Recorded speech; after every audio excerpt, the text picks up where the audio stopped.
Hello, everyone. Welcome back to my channel. My name is Megan. I'm the Mood Read Queen. And today we're talking about the second half of February, all the books that I read. I read much less than I read in the first half of the month.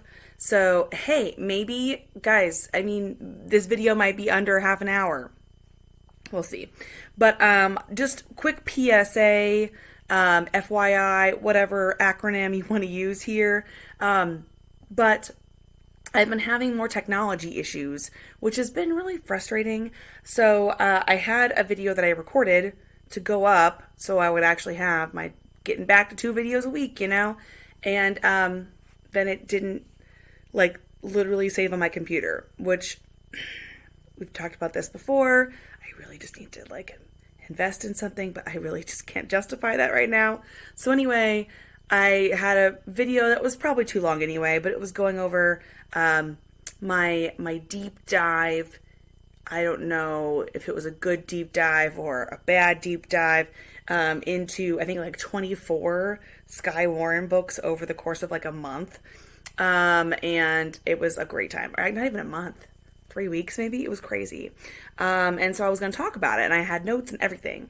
And I recorded the whole video, and then I went to my computer and it said it was a corrupted file. So anyway, I'm saying all of that to somehow justify, because we're at the point now where, and I don't know if you can relate to this, but I put forth the effort to sit down and organize my thoughts and then record the video. I'm tired. You know what I mean? It was one shot. It didn't work. I didn't have time for anything else because I had to go to bed. So anyway, today is not the Skye Warren video. It is my second half of February wrap up. So just the general February wrap up.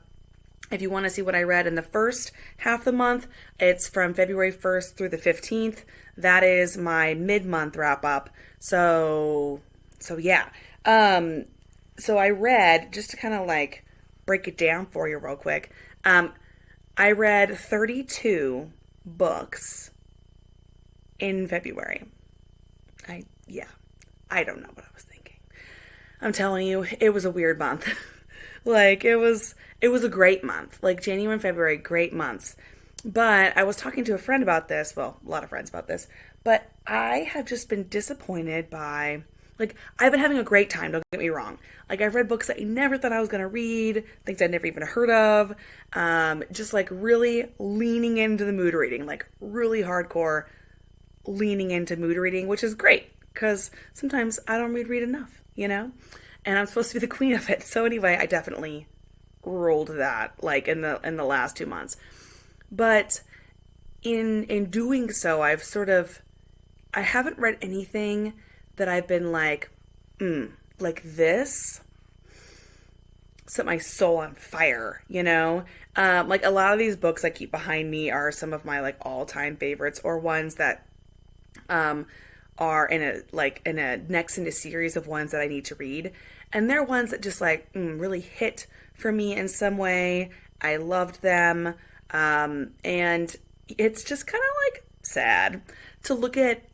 Literally at this point, because I'm recording this early in March, I've read 61 books and almost 62, and none of them have, I don't think I've given nearly any of them 5 stars, maybe a couple.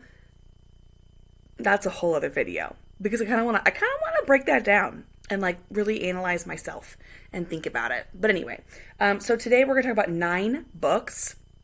And I'm sorry, I have not read any books in the last couple months that I own copies of, which is kind of sad. I guess the Jane Eyre ones that I've read, of course, I own copies of. But this is gonna be another one of those, videos where I have to edit every 5 minutes a picture of the book we're talking about. So we shall just move along a little bit there. Okay, so the last time I updated you, I had just finished a trilogy of Skye Warren books, and then I had such a great time. Okay, so I read this book called Dirty Love, okay? And I know I say this every single video that I record, but I'm aware that this cover is really a little sketchy. But come on, like this book. So my friend Jen, who I've mentioned a lot on here recently because she's a terrible influence. I love her so much. But she like recommends these books to me and I'm like, "Oh god, okay. I have to. I have to." So she told me about this book and I was like, "Okay. Let's check it out." And this book, sorry, I just accidentally hit my lovely setup here. This book, like, part of me is a little peeved at myself for not giving it like 5 stars. Like, I'm a little like, girl, why didn't you give this book 5 stars? But, I just can't justify it because though it was like just obsessive, like the characters are obsessive and I was obsessed with it. There's like a kind of a super, super late third act, rando, third POV scene, which I might hint at. And I just couldn't justify it. So what's this book about? Oh my God. Okay. This book. You can tell that I've done all this like dark romance stuff recently. So this book is about Cade and Nikki. And I won't talk about every book in this amount of depth, but I have to talk about this book, okay? So it's about Cade and Nikki, and also it's by this girl named Bethany Winters. I'm gonna have to check out more of Bethany Winters stuff because this book was captivating. But Cade and Nikki are 18 years old, and they are stepbrothers. We see where this is going, probably. Okay, so they are about 3 months apart. Cade is older than Nikki. Cade's father married Nikki's mother when they were quite young. Like, we're talking, okay, like 3 years old, okay? And so they've been brothers for that whole time. And their father beat their mother, like, mercilessly. And ended up, I don't say accidentally killing her, but she died because he beat her. She fell and, knocked her head and bled out. Or like, some sort of brain something. I mean, obviously something terrible. And so the boys, that happened when they were 14. And they always were super close anyway, like pretty closely bonded. And that just sort of cemented it. And so they're 18 now and they're just really counting down the months until they're able to escape from their father. And Cade has taken the brunt of the beatings, who tried to protect his mother and then try to protect Nikki. So Nikki really hasn't been beaten very much. But they are both, pretty traumatized by what has happened to them. And Nikki is gay and they live in this crazy homophobic town. And part of me wanted to be like, this is unrealistic. But then I thought about America today and I was like, actually, there's probably a place somewhere that's like this. But Cade is the only one who knows about Nikki's sexual orientation. He's like, don't tell anyone else. I want to protect, like, we need to protect you. And like, I can't do that. Like, people were going to come after you, basically. It's like, God help us all. But anyway, Cade has this off and on again girlfriend who he's like not really interested in, but he knows he's obsessed with his brother. And he knows his brother knows that, and that is all. He's also like maybe interested, and he's like, I can't let this happen. I can't let this happen. It's like, it's wrong. It's gross. I can't let this happen. And then it happens, and I gotta tell you, I can't believe I'm saying this out loud. I mean, really, like, I cannot believe I'm summarizing a book where these two stepbrothers, who are not related by blood, mind you, but who are like brothers, basically, in every sense of the word, get together. But I gotta say, it was like intense. Like, I was along for the ride. The very first scene is when they're 14, and Cade has always been like bigger than Nikki. Cade's dad is a police officer, and so part of the story is trying to figure out how to like make him pay for what he did to their mother. because Cade's mother died when he was. Did she die when she was little? When he was little, or did she leave? But really, the only mother he remembers is like his adoptive mother, Nikki's mom. And then, where am I going with this? I was going somewhere. Dad was a police officer.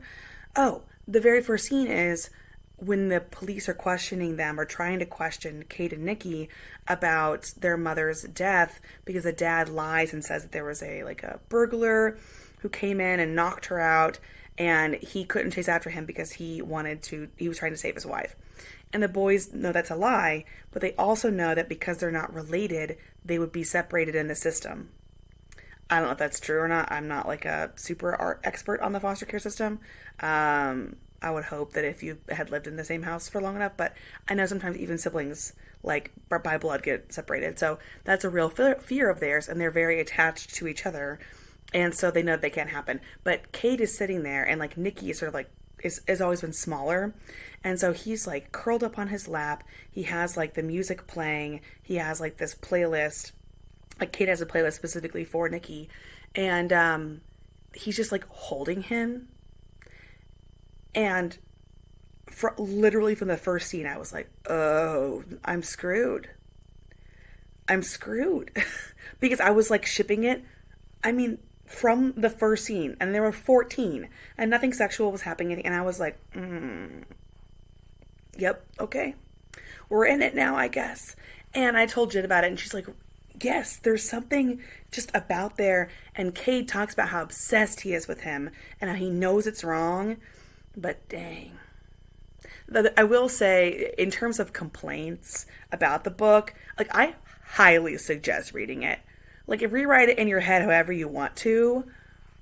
I mean, like, it's, like, intense and interesting and, like, just this side of ridiculous, so you can sort of, like, you know, not think too hard, but also you're like, wow, this is emotional. Because also Kate is like, I'm not gay, but like, I think I only want you. And you're just like, yes. Anyway. But, my main complaints are, number one, that, they do this thing where they call each other brothers still. Nah, if I'm trying to rewrite this in my head, you're not helping, you know? And then the other thing is, there is a plot where they're trying to basically, like I said, get their father to pay for his crimes, and it involves sort of a tacked on sort of third narrative, third POV. This person gets one chapter towards the very, very end of the book, and it has to do with sort of wrapping up the father's storyline in terms of paying for what he's done. And but that part was good about the dad getting, you know, paying for what he's done, but we didn't need a third POV because the book goes back and forth between Kate and Nikki, and we didn't need a random third person for like literally one chapter. But I really liked it, and it was like solid 4 stars. Like, yes, so good. Okay, then I read this webtoon called Odd Love. I read it honestly because I saw some artwork of it and it sounded generally interesting to me. I read it on Lezen Comics, and I gotta say, like, I gave it 2 stars. I read it pretty quickly. I didn't like it as much as I wanted to, and also I don't remember the characters' names at this point, but there is the 2 main characters. One of them is sort of the head of like a film studio, and he like it provides the financing and stuff for films, and he's just kind of not a great guy. You know, like there's multiple scenes of him like slapping around assistants and other people. He even hits his love interest at one point, which I was not okay with. I know I'm suspending disbelief, you know, when I'm reading sometimes some of this stuff, but it felt very needless. And then his love interest is someone whose sort of movie career he helped kind of destroy. And then they sort of reconnect later, and like fall in love, basically. I don't know. The art was way pretty. Beyond that, I don't know what else to say about it. Then I read this book that was also this author, Helen Juliet, was recommended to me also by my friend Jen, who just finds the weirdest shit sometimes. But it's called Thorn in His Side by Helen Juliet, and this is a modern day Beauty and the Beast retelling. It's gay, which is like everything I've ever wanted. You know me. Is it gay? Is it Beauty and the Beast? Great. I will say I'm not going to be talking about this on my Give Girl Library series because I only really want to talk about my favorites on there. This one was fine, but it was like, okay. So it's about Joshua and Darius. And they have sort of this arranged marriage between their fathers. Darius is former military. He has like pretty heavy scarring on sort of like his like chest and arm, shoulder from accident that ended his career. And he also lost someone who he never really got the chance to date, but someone who he loved dearly in that accident. And he works for his father now, even though he really doesn't want to. And then you've got Joshua, who is quite a bit younger than him, is also gay, and his father sort of owes a debt to Darius's father, and so they have a sort of an arranged marriage kind of a thing. There are Beauty and the Beast vibes, of course. Josh gets a little bit more comfortable there. They definitely have a connection, but it takes them a while to get together. And then Darius's dad tries to like blow it all up, sometimes quite literally. And I gave it 4 stars. It was probably like 3.5. I'm starting to think maybe I should start doing half stars, like for real. I don't know. I think if I were to do it, I would have to say I started in 2023 and go back and do it for January and February and just be okay with the fact that all my previous reads are only going to be like straight stars. I don't know. I'm just starting to get to the point now where it just doesn't feel right that like it's either 4 or 5 or 3. And in my head, I know kind of which direction they are, because this one was definitely like more 3.5 and Dirty Love was more like 4.5, but I rounded them both to 4. I don't know. So I also read Mansfield Park. Yikes. Yikes, Jane. Yeah, we've read now 3 books in my Jane Austen book club by Jane Austen, and I gotta say, I think I just like Jane Austen movies. I feel so bad about it, but it's true. It's just like, girl, this is boring. Like, the Mansfield Park was peak boring levels. Like, peak boring. It was more boring than Sense and Sensibility. Like, Jesus, we're reading Emma next. And I have read Emma before, and I do have fond memories of it. I'm just hoping it's better. Like, yeah, I don't know. I'm not sure how I feel about it. But it was just, Fanny Price, she like is pining a little bit after Edmund, her cousin, which is whatever. Like, I know I just talked about 2 stepbrothers, but I get the related thing. Oh, they're cousins. And also, like, it's obvious the whole time. We're cousins. We get it. We get it. And it was just boring. Don't recommend. 2 stars. Maybe even 1. All right. Then I read a duology by Molly O'Hare. I read a book by her called Just a Matter of Time, maybe in January. I can't remember. And I really liked it. I gave it 4 stars. It wasn't perfect. The girl's internal monologue just kind of drove me nuts, but maybe that's because, like, it's similar to mine. And in that story, you have this girl who's a baker, and then her brother's best friend, who also helped fund her bakery along with her brother. And there's a fire in the bakery. Nothing's really destroyed or impacted really, but she ends up meeting this firefighter. And I was like, oh no, he's gonna have his own book, right? And so I decided, I got the first book in that series, and then the first book in another series, which is about this vet and his love interest, who is also introduced in that Just a Matter of Time. And I gotta say, I think it's really fun getting in on the ground floor of someone's career.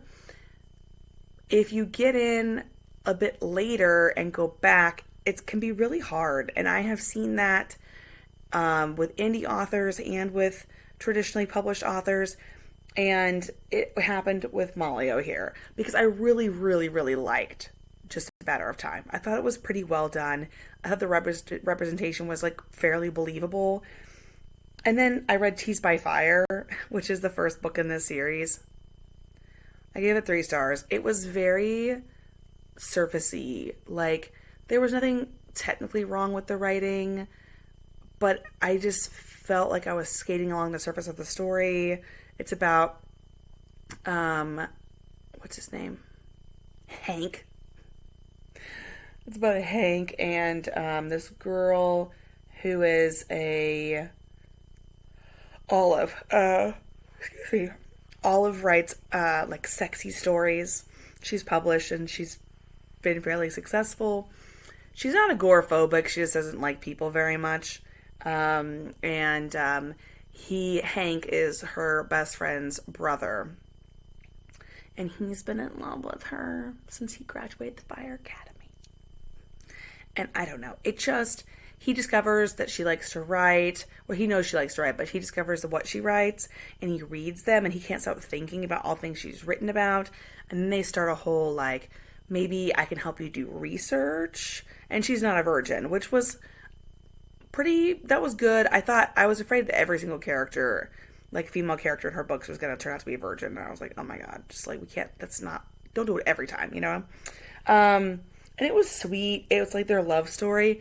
But then it's like, it felt like super rushed and not really detailed enough. And I don't know. And the representation was sort of just like hinted at, even though she'd done a pretty good job of having it in a later book. So it's like 4 years difference and when this one was published and then the Just a Matter of Time.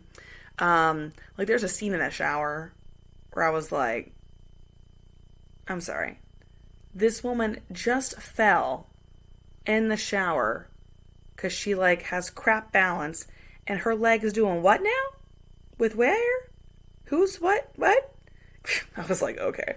So yeah, I gave it 3 stars. And then I thought it couldn't get worse, And then I read Teased by Tencel, which literally it's the same cover, but like they flipped the dude and like changed the color. I know. And Olive really loves Christmas time. And so they do this whole, like, they're married now, and it was boring. Like, I literally just read it so I could say that it was, I don't recommend. The end. But then I read, okay, the next 3 I'm going to actually have a really fun time talking about, I think. Okay, so then I read this book by N.R. Walker. N.R. Walker wrote The Weight of It All, which was on my top 10, I think, from last year. I freaking love The Weight of It All. It like hurt me and broke me and it was so freaking good. And I've read one other book by her since, although I follow her on Instagram and she started posting about this book and I was like, okay, I'm going to keep my eye on it. And then I just felt like it one day. And specifically I felt it on February 23rd. And I was like, it came out like literally that day maybe. And I was like, I think it's time. Like she's been talking about it for a while. I think it just came out. Let's read it. This book, it's called To the Moon and Back. Look at this cover. It's so cute. And I love it. And this is about Gideon and Toby and baby Benson. And I loved it. And it's not like a 5-star read, okay? It's not overly complicated. And I saw some reviews on Goodreads that were like, listen, if you don't like kids and if you don't want like a baby in every scene, do not read this. but I was in the perfect mood for it. And it was exactly what I wanted. Toby lived abroad. Inner Walker's Australian, so all her characters are Australian, I think, for the most part. So Toby has lived abroad for like 3 years in the UK doing nannying stuff, and he has a degree in early childhood development. Like, he's great at his job. And Gideon, his long-term partner of 6 years, Drew, decided to leave him after Gideon decided to adopt his older or younger sister, I can't remember which, her baby. And they found out that she was pregnant. They talked about adopting. They had agreed to do it. Gideon was going to adopt him, I believe, because they weren't married. And then, like, 6 weeks or something, maybe not 6 weeks, really early on, but Benson is there. He leaves. Drew leaves, and so Gideon is trying to do the single dad thing. He's really struggling. He still has his job that he needs to worry about, and he thought he wouldn't be doing this alone. And also he's also trying to be strong because, like, this man that he thought he was going to be with forever left him for this. And so Toby gets the job, and they're both, I like these books because they both have pretty frank conversations at the beginning. Like, Toby knows that Drew's male partner left him, and then Gideon knows that Toby is gay because he wants to make sure that's not a problem, because there was some sort of homophobic sort of language that was used in some of his Toby's previous families. And so they just click, and it's so sweet. And then, of course, like, the main conflict is, okay, I work for you, or he's my employee. I don't want to take advantage. I don't want to make things weird or awkward, but also, like, this is not a normal situation. Like, Toby's like, this doesn't feel the same as my other placements, and he works for an agency. And the star of the show really is baby Benson. And I loved Benson, and I would have killed for Benson, and Benson was everything. He was so, I could see the whole thing. Gideon has like this Tom Selleck like mustache from like Magnum PI. Oh my god. And Toby's like so into it. It was so cute. And Toby, when he meets Benson, he calls him a chicken nugget. And then later on, he starts calling him a chicky nuggy. And then later, he calls him a chicky nuggy. And I died. I keeled over. I died. And then Toby's family, who eventually meets Benson, and they give him all these nicknames too. Like Jelly Bean, and I don't even know. And I died. It was so cute. Like, it was so cute, fairly low angst. Like, ugh. I love it. So, I might have to buy it. I need to buy it. And also, Reed and Henry from Weight of It All make an appearance briefly. And I was like, guys, this is the happiest day of my life. Okay. Then I read this book. Very rarely do I do this, but I read this book that I saw on Goodreads. I don't even know if I'm friends with this person or how I saw it, but I saw someone had posted about it and had done a review, and I was like, that looks kind of interesting. So it's called 1% of You. It's by Michelle Gross. I actually really enjoyed it. Excuse me. The characters were interesting. The story was interesting. The actual execution was like definitely lacking. And then sometimes the development was lacking. I ended up giving it 3 stars, but I also kind of liked it. So this is about Elijah and what's her face? Hold on. Hadley. And so Hadley is like 21. She has a 3-year-old named Lucy, and she's pregnant with her son. And she finds out that her long-term partner, Scott, who's like this horrible lazy bum, she works full-time, is going to nursing school, and is trying to pursue her dream. And Scott is like, I guess, in college and plays video games and like watches their daughter when Hadley has to go to work and like doesn't even do that. So anyway, she finds out he's cheating on her with her cousin, Rude. And so they break up, and that's a whole thing because you've got the whole, they weren't married, so she never ends up going to court about custody stuff, but he is never really seeing Lucy. And then later on, when the baby is born, she calls the baby Eli because that was the name that she wanted to give him before she met Elijah. And then it kind of bugged me because I was like, you have an Eli and an Elijah, like that's the same name, but whatever. So she meets while she's pregnant and she's working at this nursing home, and she's trying to finish up her degree, which they're not really clear on how that worked, but I'm just going to go with it. She ends up meeting Elijah at the grocery store, and Elijah is a tattoo artist. He's 30 something, 20, he's older. 31, 32, I don't know. 29 to 33, something like that. Maybe he's older than that. No, I don't think he is. And he just moved back home. He has a tattoo parlor, and he just opened another one.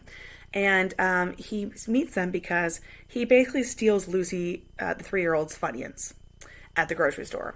And she picks up the last bag. He hisses at her to get her to drop the bag. It's not the best way to meet. And he's sort of like, but it's like the grumpy sort of sunshine thing, although Hadley isn't like super sunshiny, but he realizes that he's drawn to them, and he stops trying to fight that and just wants to help. And so he ends up like helping her get to the hospital when she's giving birth. And then, then she's on maternity leave for a while, and then they reconnect, and it's just like really sweet.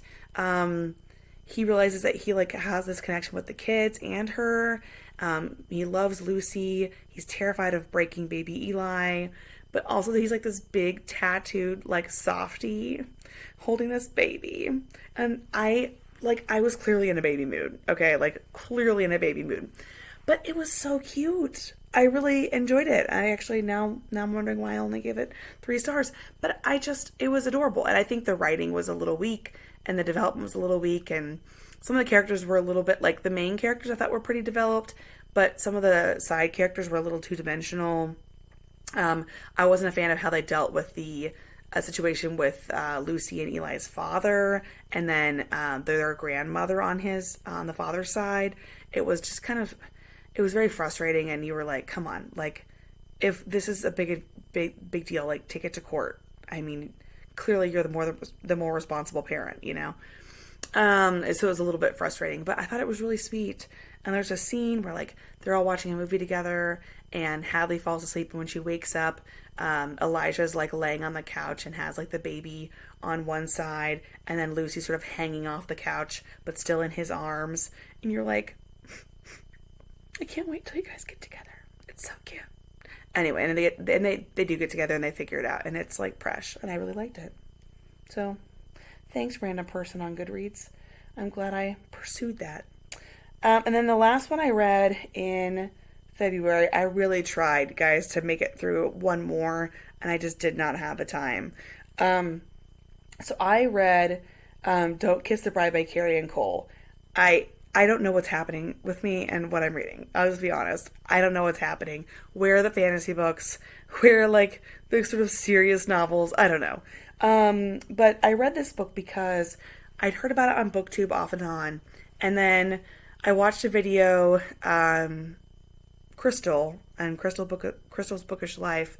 She did a video about books that she ended up loving that she wasn't sure she was going to like, and this was on there, and I just decided, fuck it, I'm gonna read it. It sounds kind of interesting.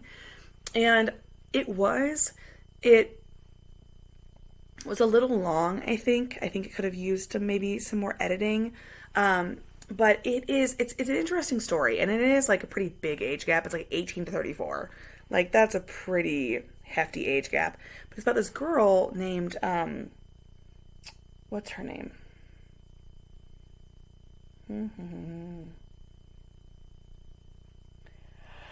I don't know.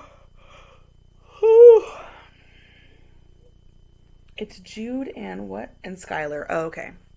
So Skylar's 18. She lives with her mother. Her mother's a hoarder, and it's not a great living situation. Her dad left when she was younger because he couldn't handle it. And Skylar has some pretty intense health issues, both mentally and physically. She has this, I can't remember what it's called, but it's like this avoidance food disorder. So she struggles with eating certain things, a lot of things. And she also has anxiety and depression. And she ends up by like a series of circumstances meeting this guy named Jude. He also goes by Lucky because his last name is Lucchetti. And he works in construction. He has his own business. He has a pretty, stained past, but he's moved beyond that. And when he realizes the extent to which she's being negatively impacted by her circumstances and really has no way to change her life course. I mean, she has dreams, but there are things that she needs to deal with that she really can't because she doesn't have the means and her mother doesn't have health insurance. So he proposes, and this is the weird part. I mean, there's a lot of weird parts, but she's still in high school. A little strange, but whatever. At this point, I'm just going for it, right? And so he proposes that they get married, marriage of convenience. Don't kiss the bride. Like, I'm not going to touch you. And I want to do something nice for someone, and I'd like that person to be you, And also, he lost his sister when he was younger, and that's something that he also sort of, not that he sees his sister in her, but he, feels a little bit of guilt about what happened to her, and he just wants to do good things. And so they marry, but they're going to get together. Like, there's already too much. They already have too much in common. She really does have an old soul vibe. I think she feels a bit immature in the second half of the book. But honestly, like, I didn't hate the age gap. I just wish she hadn't been in high school. Like, yeah. And of course you've got his storyline with his past and his sister, and then you've got her storyline where she's trying to get better, medication, therapy, things she's actually able to do once she has insurance. But also, like, we're trying to keep this a secret from people because we don't, want that sort of scrutiny. But what happens when the wrong people find out, that sort of a thing. She's bullied when people find out and just not treated well at all. And that's upsetting, of course. And then they both, they both know how they feel, but they both keep feeling pressured by other people to not sort of give in or to try to undo what they've done. So it feels like quite a bit of back and forth, unfortunately, because they just are being impacted by other people and influenced by other people, which I think makes sense based on their circumstances, but it was still kind of frustrating. So those are the 9 books I read in the second half of February, and this video might actually be less than 40 minutes, guys. It's a miracle. I read I had a really fun time. I read slower. I listened to longer audiobooks. Like, there was an audiobook I listened to for 16 hours that I only had like an hour and a half left on, and I just did not finish it in time for February. I'm thinking March is going to be a bit of a slower month. Remember also that I said in the last video, I don't know if you're watching those, but it was my mid-month wrap-up. Don't expect anything creative from me for, the time being. I did have fun ideas, and then the video didn't record, and then I was so tired I didn't care anymore. So I'm working on it. I'm trying to kind of get ahead on recording so I can start getting back to the 2 days a week schedule, but I just have not had the mental capacity to do that, and I would have to stop reading as much, and I'm already going to have to do that with my schedule increasing in the next month and working on thesis stuff and all of those things. But I really have had a good month of reading. I've really enjoyed myself. I've also, even if they weren't like the most like super intellectually stimulating books. I really have read quite a bit that I've been able to think about. It's expanded my repertoire, certainly, which I did not anticipate. So that's it. Thanks for sticking around. I'm sorry if this video is a bit more low energy, but I just want to get it recorded and get it ready. And that way you have at least something to watch. And then soon I'll be having a video about Skye Warren books. I'll have a haul. And then I'd like to do an Excuse Me While I Rant video soon as well. So we'll kind of see how we do. Thanks for sticking around. I really appreciate it. Let's hope this video recorded. I'm a little worried that it didn't record, but we'll see. Okay.